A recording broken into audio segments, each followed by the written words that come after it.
今日はレジェンドであるラシャード・ルイス選手にインタビューをさせていただきたいと思います。So it's a pleasure to meet you, Rashard, and I'm so honored to speak with you today. So I have a lot of questions, but I'm reporting for Japan. So I'd like to talk about the 2003 game that you had in Japan, right? Yes, in Saitama, Japan. So you scored your career 50 points. Phenomenal. Can you talk to me about your thoughts looking back on that game? Man, I remember playing the Clippers. That was our first 2 regular season games, and Nate McMillan was the head coach. I just remember I couldn't miss a shot. You know, I felt like the basket was really big, and I think when I scored 50, I looked over at the coach and I was like, "Take me out, take me out." You know, I was excited. I wanted to get that standing ovation for when you come out of the game from the fans. But it was amazing. That's something that I always remember, my career high. And I think that's when first year I made the NBA All-Star game. I think that's when my career started to elevate when I hit that 50 points.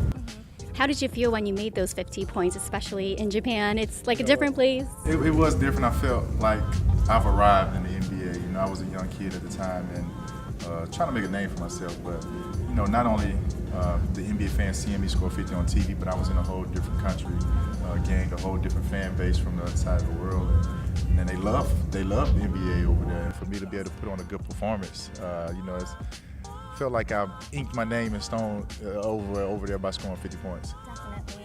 Now you've had so many amazing points in your career, but it wasn't an easy start for you. In the very beginning, I saw an interview with you that in the green room you were one of the ones that were left, and it was not a tough way to start off. So how did you overcome those obstacles, especially for those other stars that want to play like you? Yeah, you're right.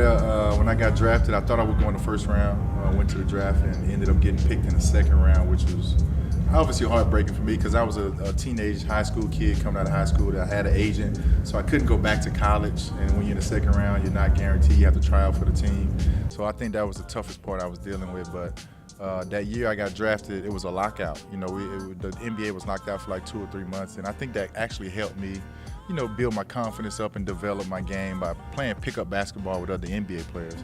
And not only that, it motivated me. You know, I wanted to prove people wrong, and I wanted to show them that I am an NBA player and I deserve to be in the NBA. And when I got drafted in the second round, I went back home and I worked my tail off, and I did whatever it took to improve my game because I knew I had to try out for the team. I wasn't going to be handed a contract, and I wasn't going to let the NBA slip between my fingers. So I worked my tail off, and when I got to Seattle, everything kind of worked out for me. I think I practiced for 1 day before, and they called me upstairs the next day into the office and told me that, you know, they're going to give me a 2-year deal for the minimum. And I think I started crying. I called my mom. First thing I did was I called my mom and I told her, you know, they signed me to a 2-year deal. She started crying on the phone too. So, you know, it was an experience going into the second round and not knowing where your future's headed. But everything worked out for me. That's so inspiring to hear you start off like that and then you ended up being in the All-Star game twice. And so I know there's a lot of moments that is probably special to you, but what was your absolute favorite moment, especially because it's NBA All-Star weekend right now? You know, just going to practice that morning before they announced all the All-Stars, and my coach pulled me to the side, Nate McMillan, and it was like, "Did you hear anything from the NBA yet? Do you know if you made it?" Because Ray Allen had made it already, and he was like, "Do you know if you made it or not?" And I'm like, "No, I have no idea." And he already knew that I made it. He was like, "Okay, well, you know, we'll find out later." And it was that shoot around, and then we went through the shoot around.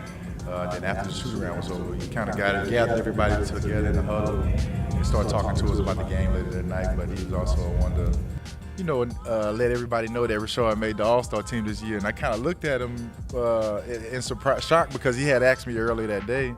And, you know, the guys started jumping on me and you know, messing with me. And more than anything, I told the guys thank you, because it wasn't, I mean, I made the All-Star team, but it was a collective. They helped me make the All-Star team. I couldn't do it by myself.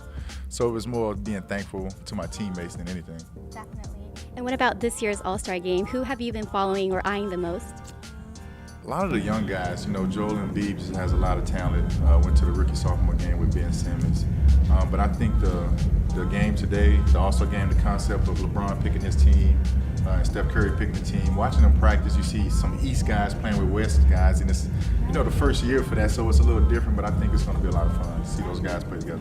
Definitely. I also checked out your Instagram and saw the other day you went for NBA Cares and you played with the children. Can you talk to me a little bit about that as well? Yeah, Saturday morning we played in the Special Olympics game with the NBA Cares program.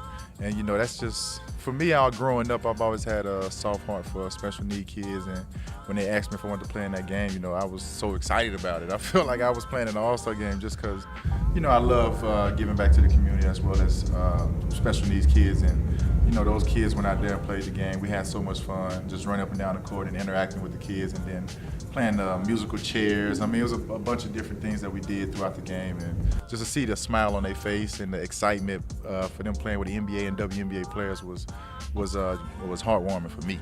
And one last thing, there are a lot of people who look up to you, especially in Japan. You have many fans over there. NBA is something that's getting more bigger and bigger over there as well.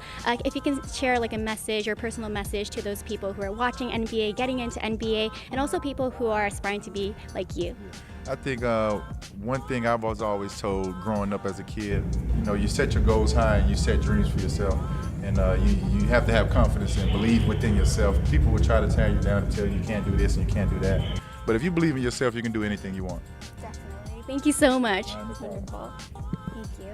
Can I see the size of your hand? I want to show the camera. Oh my goodness, okay.